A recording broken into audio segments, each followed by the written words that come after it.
I've seen like grown men with their hands in camera. I've been like, "Brr, brr, brr, brr," and I just get cringe. We're here today to talk about female entrepreneurs and mamas in non-traditional female-like roles. My company is Boyzz. We do anything demolition. She's out there on the sites. She wasn't operating the machines. I have tried before. I was gonna say. Not the best, but I have attempted before. How do you manage being like a full-time mom and then also being able to co-run this business at the same time? How do you find balance?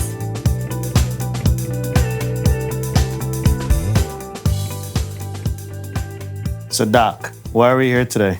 We're here today to talk about female entrepreneurs and mamas in non-traditional female-like roles. We have our guest here, Becca. Do you want to tell us a little bit about your business and your role? Sure. So my company is Boyzz. It's a demolition company.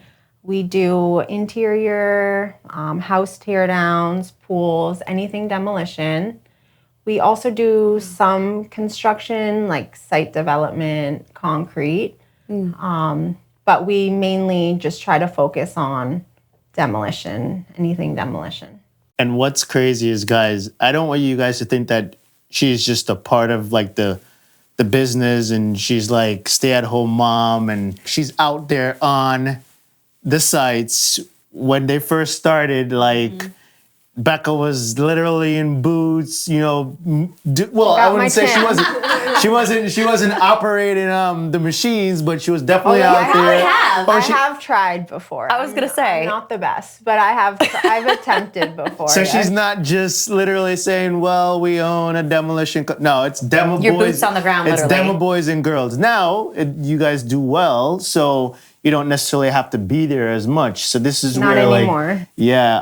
But before we jump to success, because obviously she's here because she's successful, All right, I do want to hear a little bit about, because we're talking about women and moms, and we'll kind of segue into our different areas of, you know, parenting and how we're going to match that topic. But what did it look like for you early on when you were, you know, starting this business, became the president of this business, and grew? Like, how much did you have to be hands-on versus now? So initially when we started, which was like maybe 10 years ago, we were a moving and junk removal company, which we got the idea from my dad, who's in Framingham, Massachusetts. He had a successful moving and junk company. I was kind of looking for a path, and I was like, let's open one down in Florida. So me and my fiance opened a company down here. We did moving and junk removal. And then we realized that it was a lot more lucrative to go down the demolition path. So we started doing little stuff like interiors, kitchens, bathrooms, carpet, little demolition. And then once we kind of got the hang of it and fell into it, we started going into the heavy stuff. And every year we just progressed into bigger projects, bigger contractors.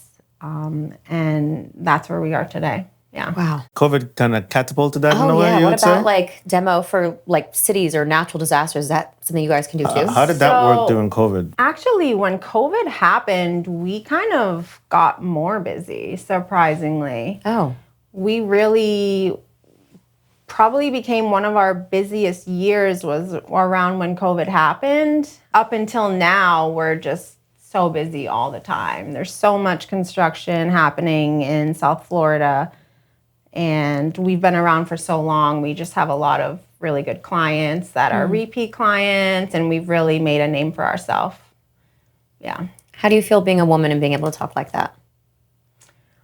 So I've always kind of had an entrepreneurial mindset. So I knew I didn't want to go into an office and sit there 9 to 5 or work for someone or not create my own schedule. It's just not my style. Yeah.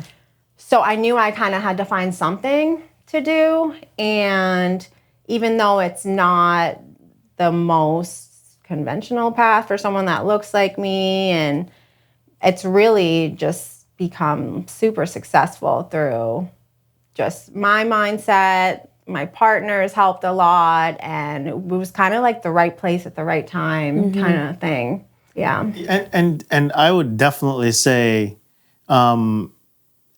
to each his own. Yeah, Becca. Being in an office is just not Becca. Like, oh my Becca gosh. is literally the like chillest person.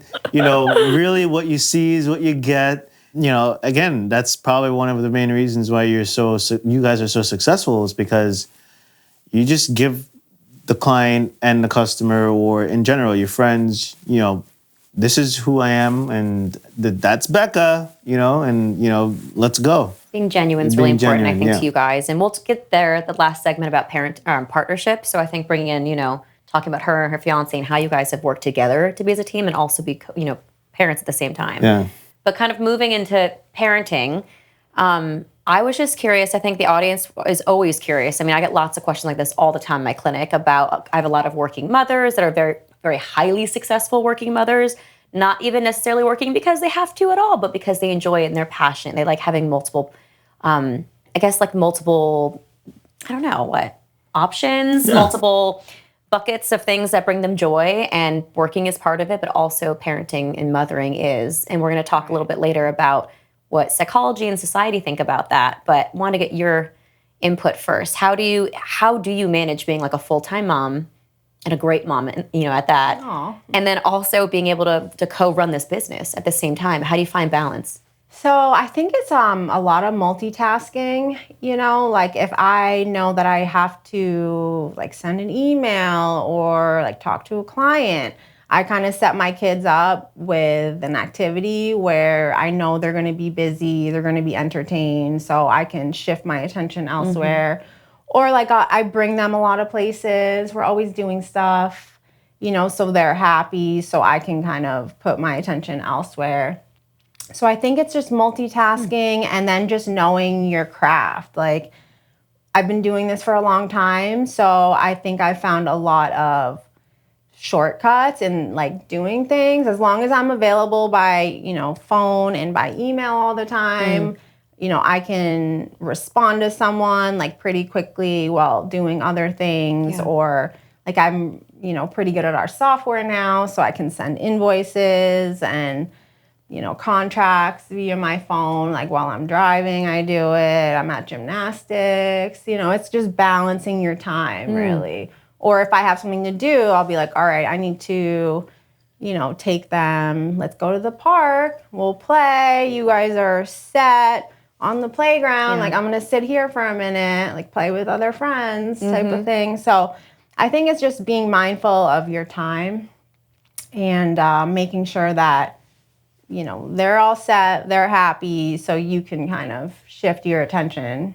Yeah. Because I don't have an office, you know, so it's all just, as long as I'm available by phone and by email, you know, that's my job. And you don't shy away from bringing the kids. You dive deep into, I'm mom, and they're coming with me. And that's really cool for like other parents to know, like, don't be afraid of bringing your kids. It is what it is. We are now in a society that, like, help is limited. You know, back in the day, it was a small town. There was grandma and grandpa down the road. You could go drop off the kids, you know, etc. Little real village. And now everybody is so far away. Like, we don't have that much help, you know, in terms of like babysitter, and even so babysitter, they're so expensive. But you have to. If not, you're going to not be able to execute a lot of your not only job duties as a parent, but as a business owner. I mean, I do give them, like, I put YouTube on for them. I'm like, watch your Baby Alive Crib Life dolls. Like, watch your Peppa Pig. Is that I haven't heard of that one. Baby Alive Crib, baby. That's like the new Baby Life Crib? Baby Alive Crib Life dolls.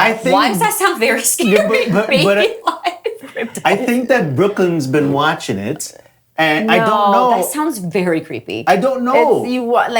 My youngest likes to watch people play with dolls, and they have names, and they like the little. So I put them on their YouTube when I have stuff to do. You know, I get it done the way it does. It's not always perfect. Yeah. Like, you know, watch this for an hour. Like, I have something to do. Yeah. You know, it's kind of just finding what works for you throughout the day, and sometimes you need a break and you need to zone them in. Yes. To their, and not feel guilty for it. Yeah. And not feel guilty for it. Because that's going to be a big theme that we're going to bring up later is like being a mom and how societal guilt is so powerful. As long as you can find balance in your day and, you're doing the best you can, you got to get a lot of things done. So you just kind of have to manage your time and take care of what you have to take care of. And everything in moderation, like even screen time, it's totally different than my screen is raising my child 10 hours a day versus I'm using it as a tool. But you've got many different tools you use to enrich them. And you're very active with them all the time. So I feel like even for their brain, they'd be good sometimes just to have like some quiet time. Yeah, more totally. low stimulating. I need it. Well, that's what you say, because you give Brooklyn the iPad too, but it all comes down to moderation. Where I feel like limits. I'm looking on Becca's Instagram, it's like 10 hours out a day. They're on a playground, they're at the gym, they're doing something. Because I love activity. Yeah. Okay. So remember, no office job. I'm like, let's go to Defy. Let's go. Yeah. But it's because I personally enjoy. You like texting while jumping on the trampolines. Oh yeah. I need all of it. I need constant stimulation. Is that why I'd always see you like outside walking? Oh yeah. Like in the morning, I'm like, if anybody's outside that could tell me if there was like a robbery or like if it's Becca. I'll be there. But I would personally say, and Doc will say, she's here to say, iPads aren't bad. You just have to do it in moderation. So it's a tool. If the kids are out there 8 hours for the day, give the kids the iPad for a couple hours. Who cares? Move on, There are some caveats there that we'll talk in the future. We'll talk about screen time. Obviously, age is a variable that needs to be considered because there are very strict recommendations of like when we can introduce that for development. But yeah, after that period, kids can, have time in moderation. And then also there's some tips for the type of like media, the type of like virtual entertainment that you give can matter. Yeah. For, again, not wanting to reduce the chances of having like a, low impulse control. Well, the Baby Alive Crib Life dolls is probably terrible because it's like the voices are like, everyone has to just see what it is and you'll know. I've seen like grown men with their hands in camera. I'll be like, and I just get cringed. But you're telling me like they're real people, like you can see them playing with the dolls? The whole body? You'll see the dolls playing and they all have names. Ella... I don't know. Anyway, I'll check it out later. Oh my goodness. Okay, so my other question, I guess, would be for parenting, any life skills that you think is most important that you teach your kids? Because I feel like you have a lot of life experience, you have a lot of wisdom to share, a lot of practical knowledge that I think is not always as talked about.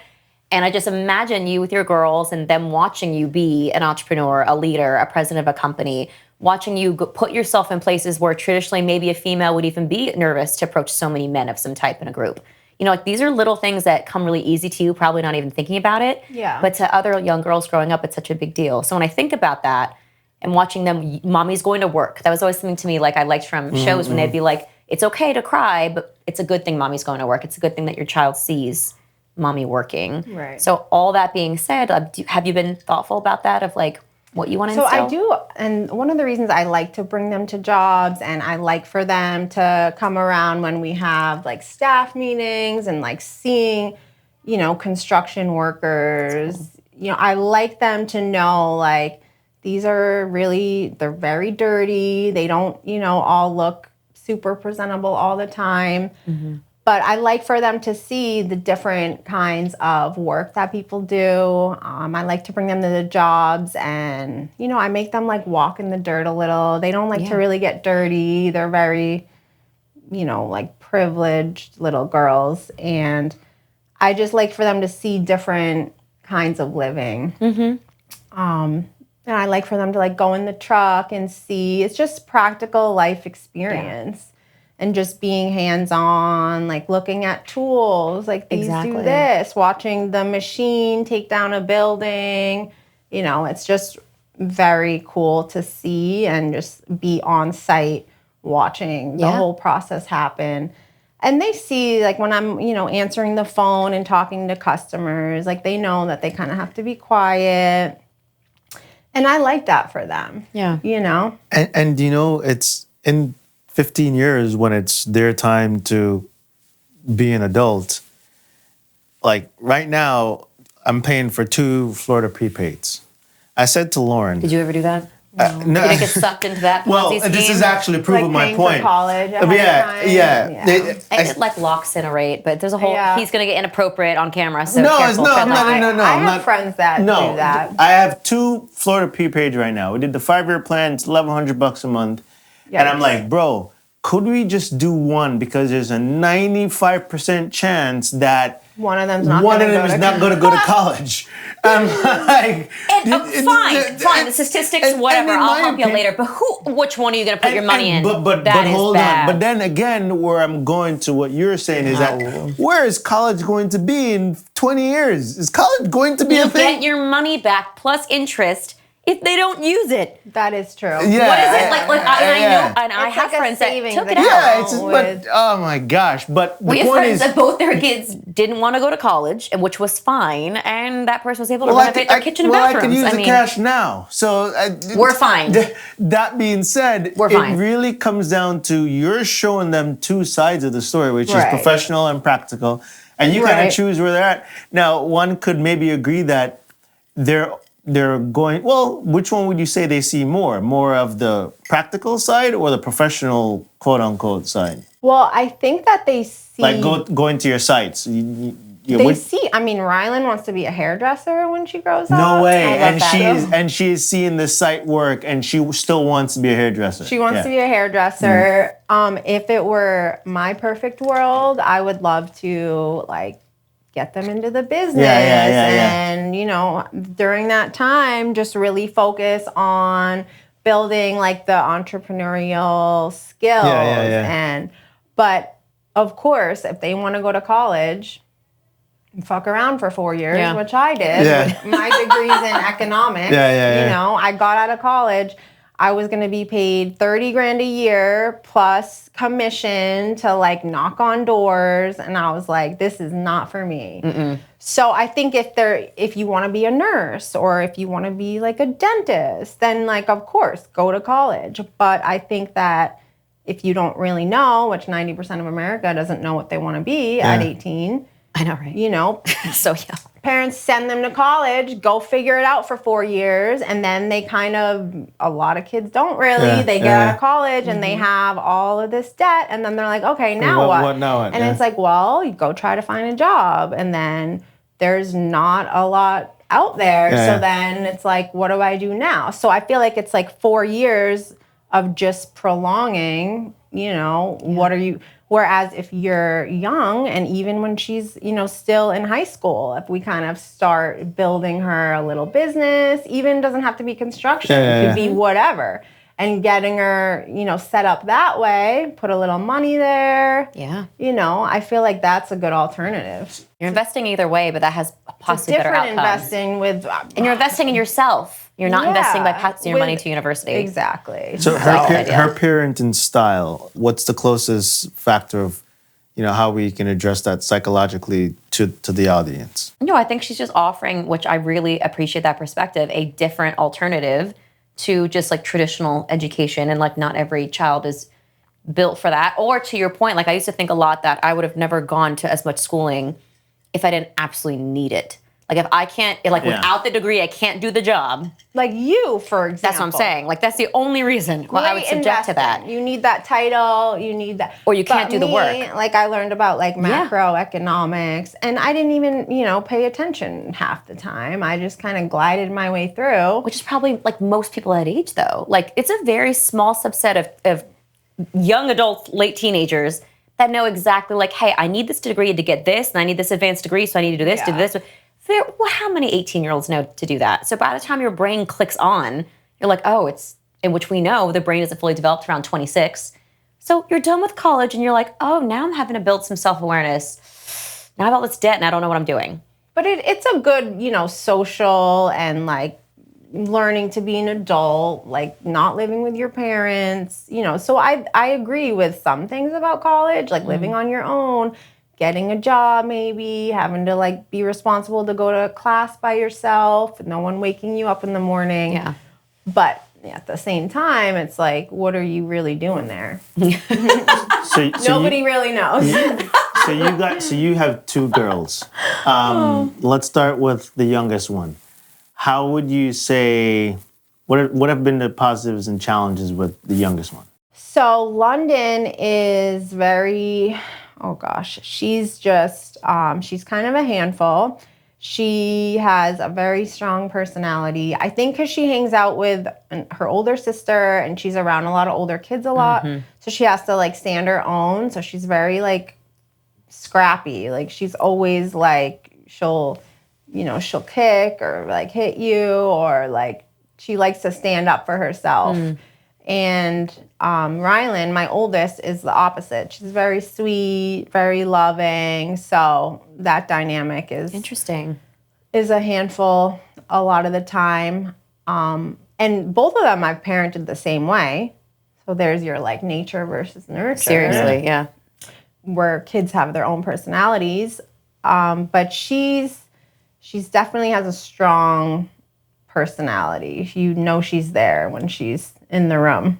Yeah. And in terms of like tantrums or even sometimes maybe attachment, not wanting to, because I know we had like maybe like a year ago, it was like, oh my God, she didn't want to leave you. You didn't have anybody babysit her for what? The first year. Yeah, she was attached. Yeah. So how did you address that? Yeah, how did you navigate that? Because we have some parents that have been asking about that, but I think personal experience is more valuable to them. Yeah, she was so attached to me. It started slow. I would have a sitter come for like 3 hours a day. I'm like, I'm addicted to yoga. So I would have the sitter come. Can you tell?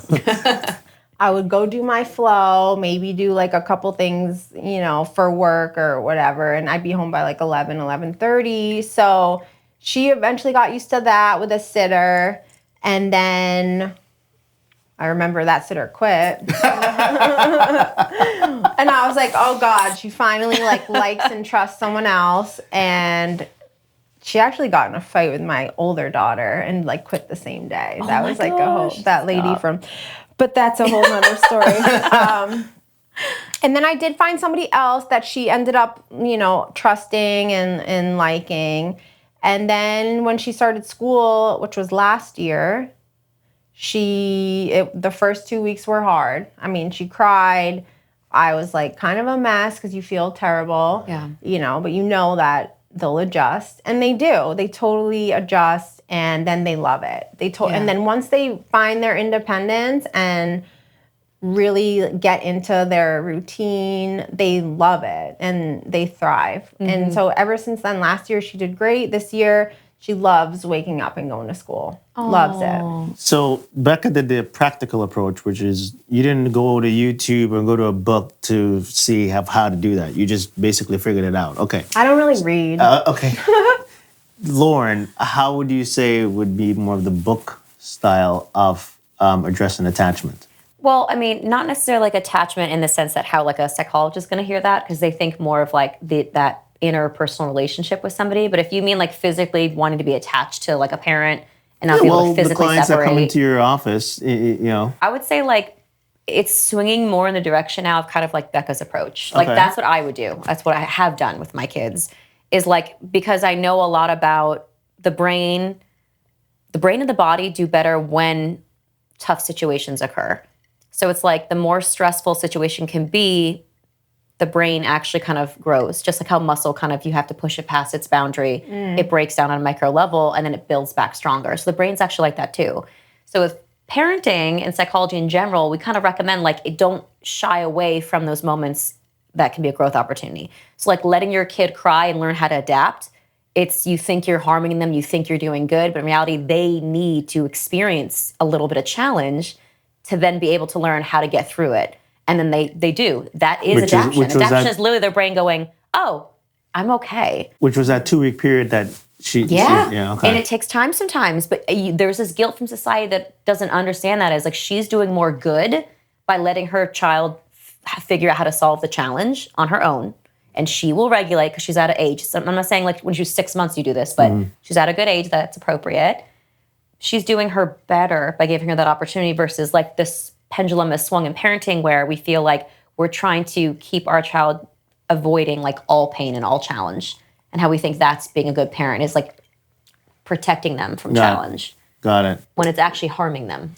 I think also if you're confident in like your sitter, like you know that this is a good person that I trust, or your school, like this is a great program. It's a lot easier to make that transition. And like if you know they're in good hands, then you know, you don't feel as bad because you know that they're safe, they're gonna have a good experience wherever they are. So as long as you're confident in that, I think. Are they both full-time?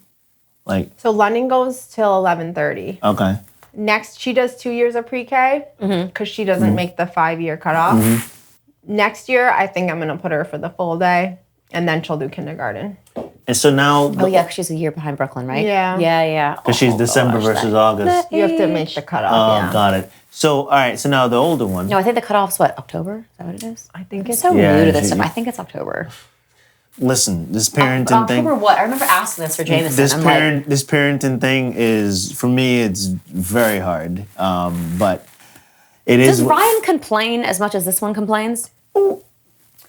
Please. Ryan is not. Yeah, no. Ryan is not really engaged to the idea where he's changing diapers. Javonne does a lot of the role. Javonne is very much co-mom. I will say that. Yeah, and that's just Javonne's like the mom. Yeah. No, exactly. co-mom. I'm serious. It's the only way our lifestyle can survive. I embrace it. Like, if this is what I got to do, and fortunately, my life has given me the opportunity where I can be. Unfortunately, in the stereotype of stay-at-home mom, because my business is running itself, Lauryn has to go in. She has to be there. You can't have the redheaded stepchild doctor. Like, if Dr. Lauren's her doctor, she has to be there. So unfortunately, the default is me. So, but it is what it is. But as you guys will see throughout this whole thing, parenting is tough. It is not my cup of tea, but it is what it is. Second, the older child, what has been the pros and cons there? What do you feel like one of your challenges are right now? With Rye? Right. Yeah. So she's 8, and I think 8's a great age. They're self-sufficient. Thank God it gets better. She wakes up in the morning, like she can get herself ready. She picks out her own outfit, Does she make her own breakfast? She doesn't, but she tells me what she wants. Man, that's like icing on the cake. I just want my kid to walk downstairs, pour cereal, milk, and just leave me alone for 30 minutes. No, she doesn't. But it's like, they're still young enough where they need like the mommy love, but they're old enough where, they can do their own thing also, which is nice. So I like that age, yeah. So you're not really having any challenges right now with Rye? Right? Not. She's like such a. She's that's amazing. She's like a very like hardworking, like.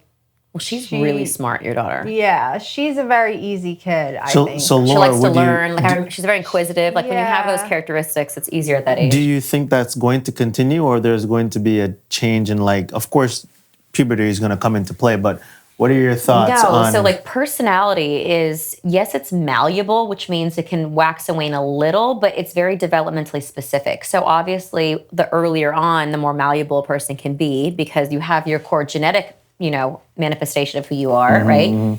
But your personality is the interchange between the environment, your personality, and all your relationships. And you kind of learn to settle into okay, who am I? Who am I comfortable being? Yeah. But that can have small iterations. Like if something really traumatic happens, or if there's significant loss, or maybe a significant opportunity. I mean, anything that you think could be really a big shattering experience for the ego and the personality, obviously then they would deviate. Yeah. But pretty much the rule is kind of who you're born with, and as you grow, right when you get around those developmental ages, you're pretty much going to see the same emerging personality themes and patterns. But you can obviously change a little when you're an adult. It's just harder. So definitely Rye would definitely always kind of be the the big stuff. The leader. If you're really kind, you've got some kids that are really kind. They're just known as kind.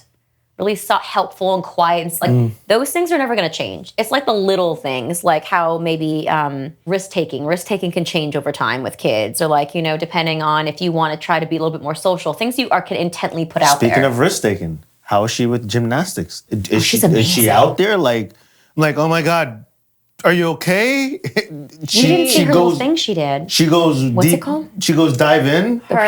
What's it called? Run off back handspring? Which one? I don't know, the one where she went backwards like twice. Oh, she did like a back bend and then into like a front walkover. It was crazy. This girl. I feel like my she's spine actually, and I think like when a kid finds like a sport or a hobby that they just love. Oh, when the kid finds a hobby or sport they love. Keep going, I'm pushing Becca. tennis, guys, and I'm pushing it. He keeps pushing tennis on Brooklyn and like to the point where now she doesn't like it. And I told him. Brooklyn is good. She's really good. He wants like a Sabrina one. Yes. It's No, Sabrina Coco Williams. is like the thing right now. Coco golf. Oh my God. She said Anyway. Sabrina Williams, by the way. It's Serena Williams. Oh, you gotta love Becca. It shows how much I follow the sport. Who cares? Exactly. I think when a kid Serena. finds like something they love, I mean, she's just all she does. So she trains like 13 hours a week, which is you'd think Can't go to the enough. gym 1 hour a week. It's insane. When she's home, all she does the entire time we're home, doesn't matter what time, until bedtime, it's just her routines, her flips, my whole living room is just an air track with like a gym mat next to it. And it's all she does. I remember when that. when you guys were building a house, Ryan said, He's like, I'm gonna have a nice like dining table. Like, no, we still don't have it. It's an air track with a floor mat next to it. And that's it. I told him, dude, it's not gonna happen. And a cheese mat for There What's you a go. cheese mat? like it's like a Oh, okay, it's a cheese. triangle. Oh, yeah. Oh, Oh, like a piece of cheese. Yeah. Oh, that makes sense. Makes sense. Wow. Finally, right, something. It's so- a Jamaican term. But I think it's great when a kid finds something that they can put their time and energy into. Like she's focused. I don't need to guide her with that. She loves it. Super passionate. She's thriving. So I'm just gonna let it ride. Sounds like a good investment. Like if you're gonna put money into something, because I know it's like a expensive sport. But like, listen, like that's a good investment. She's building a lot of skills, self-discipline. I mean, the list goes on and on and on. Javonne, so the kid picks what they're passionate about. Anyways, all right. So this episode really was geared towards, again, you guys know that we have the 3 Ps, parenting, psychology, and partnership. We're definitely going to get into partnership to see how Becca and Ryan's partnership is evolving, not only Demo Boys, but relationship in general. So some Especially having relationship kids, right? I think it's a very unique So experience that's running gonna be in the businesses second and having children in the episode, family. Not everybody does that. That, and also we're going to branch off and talk a little bit more about the psychology of how working moms are perceived across the globe and what stigmas exist and how the mental health is doing overall with a meta-analysis over the last 20 years of research into this topic. All right, so subscribe. Help me. By the way, do you know the spiel? Like, subscribe, Follow. check the description. No, what is it? Oh, like what they say at the end of the video? What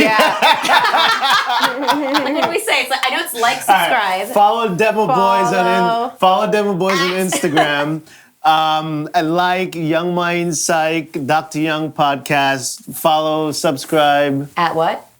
So Demo Boys is at the Demo Boys. Okay. At the Demo Boys. It's the Demo Boys. The Demo Boys. My personal page at Becca Salvin. And then you have Who knows? at Dr. Y. Dr. Y podcast. And at Young Mind Psychology. Young Mind Is that it? Psychology. I just show up. and- I say that all the time. Like, I just show up. I That's know fair. nothing. Listen, the I just money show up and I sit down. The money comes to After doing my hair. to her account, and she shows up and she makes the dough. And I'm You know what okay he with said that. this morning? He said that I'm- making money was the only consistent thing that I've kept up with. Speaks Listen. the truth. That'll be its own podcast. All right. Pleasure. Until next time. Bye, guys.